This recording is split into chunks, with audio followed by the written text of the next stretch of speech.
আজকে তৈরি করব সবার প্রিয় স্পেশাল আলু ভর্তা। প্রথমে আলুগুলো ভালো করে ধুয়ে পরিষ্কার করুন। পরিমাণ মতো পানি দিয়ে আলুগুলো ভালো করে সিদ্ধ করুন। আলু সিদ্ধ হয়ে গেলে গড়ের খোসাগুলো ছাড়িয়ে নিন। সরিষার তেলে কিছু শুকনো মরিচ মচমচে করে ভেজে নিন। এইবার পেঁয়াজ আর ধনেপাতা কুচি কুচি করে কেটে নিন। ভাজা মরিচগুলো লবণ দিয়ে ছাদ দিয়ে গুঁড়ো করে নিন। এর মধ্যে পেঁয়াজ কুচি আর ধনেপাতা কুচি দিয়ে দিন।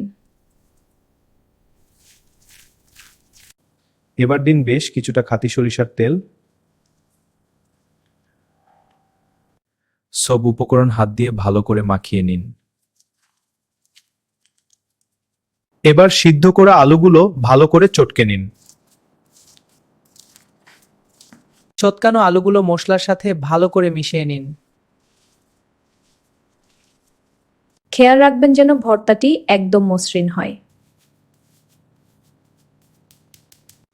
তৈরি হয়ে গেল আমাদের দারুণ স্বাদের আলু ভর্তা।